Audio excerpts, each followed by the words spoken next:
Buenos hermanitos, beleza? Roberto Simões, site O Contemporâneo. A gente está aqui para falar um pouco sobre a ideia do campo social do yoga.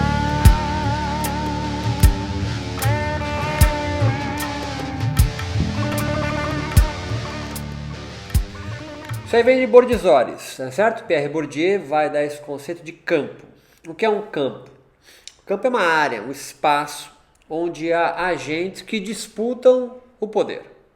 Então há um campo social iógico, sem sombra de dúvidas. Ou seja, há pessoas disputando, por exemplo, quem tem o yoga mais verdadeiro, mais tradicional, com menos ou mais asana. Esse yoga é mais intelectual, esse é mais corporal. Há uma disputa, sem dúvida. Se você já tem pelo menos 15 minutos de yoga no Brasil, tu já entrou nesse tipo de debate. O que é yoga, o que não é yoga, esse aqui não é yoga, esse aqui é yoga. Como se houvesse uma régua que delimitasse um yoga verdadeiro, raiz, e todas as suas deturpações ao lado. Isso não existe. Não existe um yoga ideal, raiz, onde outros derivam dele. Essa é uma imaginação, é uma ficção. O yoga se perde no tempo. Nós não temos uma referência única. Foi pensado na modernidade o Yoga Sutra de Patanjali, um darshana hinduísta. Aí você já entende por que ele foi pensado como uma bíblia do yoga. Pelos yogis modernos, Vivekananda, Yogananda, Shivananda. Todos eles optaram por isso, foi uma opção. Não é desde sempre, não existe a tradição do yoga, existem tradições do yoga. Então o yoga é um fenômeno social, sem sombra de dúvida. É uma invenção coletiva que perpetua-se, pois viva, em nomadismo, em movimento. Toda a tradição, até mesmo da apostólica romana, ela está viva, certo? Olha aí a teologia da libertação, olha aí quantas modificações ao longo da história da tradição católica foi sendo perpetrado. E mesmo assim, os cristãos, católico é um cristão. Existem outros tipos de cristandade. Podemos incluir até os próprios os espíritas kardecistas como cristãos. Eles vão se identificar como cristãos. Os neopentecostais, os anglicanos, os calvinistas, são todos derivações. Leem o mesmo livro, mas construíram práticas e doutrinas e sistemas de crenças diferentes. Então o yoga como fenômeno social, assim como todos os outros fenômenos sociais, é uma invenção coletiva que se perpetua viva. Porque ela se move de forma nomádica e não sedentária. Em geral, as tradições, as igrejas do yoga se sedentarizam. Então você pode encontrar uma tradição mais voltada para a tradição religiosa Sikh, é o Kundalini Yoga, Vedântica. Interessante, porque o Vedanta é um darshana hinduísta, é um ponto de vista, uma perspectiva, são 6. O yoga faz parte também de um. Então, dentro dos 6 darshanas do hinduísmo, o yoga é um ao lado do Vedanta. Então, não é um sobrepondo-se ao outro, mas são formas de pensar o yoga. O yoga, então, ele é fluídico. Seus deslocamentos ocorrem por força de seus agentes, ou seja, sacerdotes e sacerdotisas, ao lado de profetas, que formam o clero. Há um clero, total clero. Há um clero que orbita em torno de textos sagrados, mestres iluminados, e vai se constituir então uma instituição, que a gente vai chamar de igreja. Há várias instituições iógicas que vão conservar as suas práticas, suas doutrinas, os seus mestres, a forma como esse mestre interpretou os textos do yoga, sem sombra de dúvida. Então, esses deslocamentos ocorrem por força dos agentes sacerdotes e profetas. Profeta é o cara que anuncia algo novo dentro da tradição. Se for aceito pelos sacerdotes, ele é incorporado.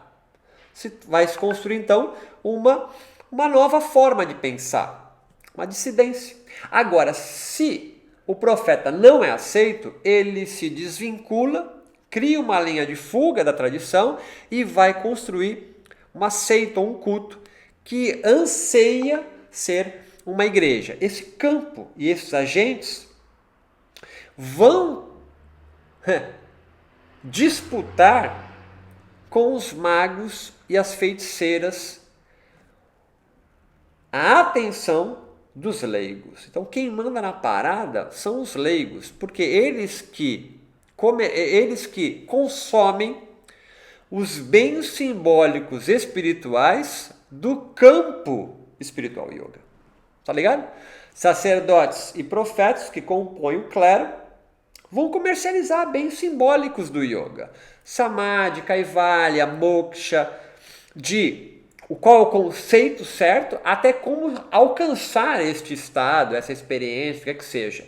Então as instituições vão lutar sobre quem tem a melhor interpretação, quem representa melhor a tradição, X ou Y, com os leigos. Eles querem que os leigos participem da tradição, da instituição, porque ela tem que se manter de pé, tá certo? Se você mantém uma instituição do yoga, como do Iyengar, do Joyce, ou do Vedanta, tem várias, porque tu paga o curso, tiozão. Tu vai fazer o curso, tu vai fazer uma aula, tu compra o livro da editora deles. Tá? Há uma rede de comércio, há uma economia religiosa, uma economia espiritual. E os magos e as feiticeiras, eles meio correm por fora, porque eles não constroem uma instituição. Eles trabalham com coerção mágica, eles manipulam a força da natureza. São 3 grandes produtos, né, comercializados pelos magos e as feiticeiras: oráculos, curas, terapias e encantamentos. Encantamentos desde abençoar um casamento, é um encantamento, certo? É um encantamento isso. Abençoar um casamento, a quebra de demanda, né? E técnicas e chás e o que é que seja para você, desde melhorar o seu corpo e até oráculos, né? Olha, a astrologia védica caminha como uma força oracular, sobretudo desse campo espiritual que o yoga orbita. Então entenda que o campo espiritual e yógico é sustentado, é mantida essa membrana por esses agentes leigos, os magos, os xamãs, feiticeiras, os sacerdotes, sacerdotisas e os profetas. Esses nomes não são tão normais no mundo do yoga. Você vai lembrar, você vai pensar em sacerdote, que são os brahmanes, são os swamis, né? É um nome que deu, né? Tá? Tem influência católica, mas esse é o nome.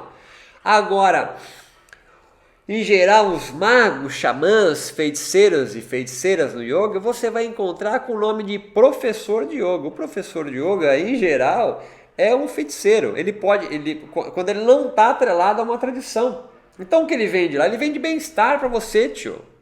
Ele vai dizer que era do cérebro a linha porque liberou o chakra, kundalini. Enfim, tem todo um rolê mágico nesse sentido. Então os magos e as feiticeiras vivem meio fora da comunidade moral yógica. O clero constitui uma comunidade moral. Eles orbitam em torno da doutrina, dos textos, da tradição, seja oral ou escrita. Do yoga é escrita. Estes usam coerção mágica, como oráculos, terapias e encantamentos para atrair os leigos, que consomem também yoga. Então você está disputando o campo. Então o rolê hoje é a gente compreender nesse vídeo que são os leigos que mandam na parada. Né? Tanto o clero quanto os xamãs do yoga trabalham com e para os leigos. Aqueles que não fazem parte do clero ou nem foram iniciados na magia do yoga. Né? Você não fez um curso de formação. Um curso de formação é um curso de magia, tio. Alguns. A grande maioria não, também tem muitos ligados a tradições religiosas. E são estas tradições religiosas, tradições espirituais do yoga, que são mais respeitadas. Elas são mais legitimadas no campo. Sempre assim. Sempre assim. Quem tem mais moral? As benzedeiras do bairro, que se o censo passasse fala que é católica, ou o padre, Claro que é o padre. Por quê? Porque existem rituais de consagração do padre. O padre é consagrado, é legitimado socialmente. A benzedeira não. Então, os leigos são os caras que consomem os bens simbólicos comercializados pelo campo espiritual yógica. E pare de pensar no yoga da Índia, do Egito, do Irã, sei lá, antigo. Talvez até tenha sido legal você viver como um yogin naqueles tempos, mas entenda, aquela geografia espiritual, gostando ou não, adorando ou não, não existe mais. Nós não vivemos hoje no yoga da Índia antiga. Não adianta você querer ser Shankara, né? As bares do Rio Ganges, pá. Aquele mundo não existe mais, tio. Mesmo na Índia está modificado. Então, eu até peço desculpas aqui em ser o emissário diabólico, né, do yoga que você adora imaginar. Mas não vai voltar. A felicidade, moksha ou algo similar, é muito mais uma tomada de decisão, de consciência, perceptiva, do que passa despercebido, do que o estado, um self, um lugar, um eu maior a ser conquistado. Então, quando a gente pensa no yoga hoje, você, professor, praticante, o leigo, né? O consumidor do yoga, precisa estar ligado nas forças que te atravessam e fazem você pensar e gostar de um yoga ou de outro. Porque você pode estar sendo levado, com certeza está, porque você está alienado de todas essas forças que compõem o campo, a comprar um, a odiar um e amar outro tipo de yoga. Eu estou aqui te alertando a você começar a ampliar um pouco mais os seus afetos sobre o yoga e perceber que há uma pluralidade de yogas existindo hoje. Yogas mais capitalísticos do que outros, mais tradicionais, conservadores, alguns até mais reacionários, outros mais mágicos, cara. E até uma galera mais migrando mais para um yoga secular, laico. São todos dentro do campo do yoga, disputando bens simbólicos em busca de rituais de consagração e de legitimação. Rituais de consagração e legitimação no mundo midiático chama autoridade. Então, há mecanismos midiáticos para você ter mais autoridade no mundo do yoga. É o que antigamente, eu que sou velho, é você pedir para o teu orientador escrever o prefácio do seu livro que foi a tese de doutorado. Por quê? Porque o cara é mais macaco velho, mais conhecido, ele vai te dar autoridade no mundo. Hoje é a mesma coisa. Alguém pergunta claramente que tipo de yoga você dá aula, que tipo de yoga você está afiliado. Porque na cabeça da pessoa, do leigo, e leigo aqui agora ainda até professor de yoga, dependendo de quem você se aproxima, você tem mais ou menos autoridade, porque existem narrativas que legitimam você, estão autorizadas, e outras não. Nós vamos aqui brincar e pensar, a partir desse vídeo, a você tentar ampliar a sua cabeça e agora repousar um pouco o seu olhar e pensar assim, cara, quais são as forças que me atravessam e me fazem amar ou odiar, ou nem saber que existe um yoga X ou Y. Com certeza você está totalmente alienado. E é justamente isso que o yoga visa. Se tem alguma coisa que é incomum aos yogas, é desalienar, que o yoga vai chamar de avidya, ou seja, a ignorância. O yoga quer acabar com a sua ignorância. Então comecemos deixando de ser ignorância sobre o próprio yoga que nós praticamos. Forte abraço, meu nome é Roberto Simões do Yoga Contemporâneo. Quer saber mais de mim? Vou deixar link em algum lugar aí. Você pode colar também no meu perfil no Instagram, @yoga_contemporâneo. Forte abraço, até mais.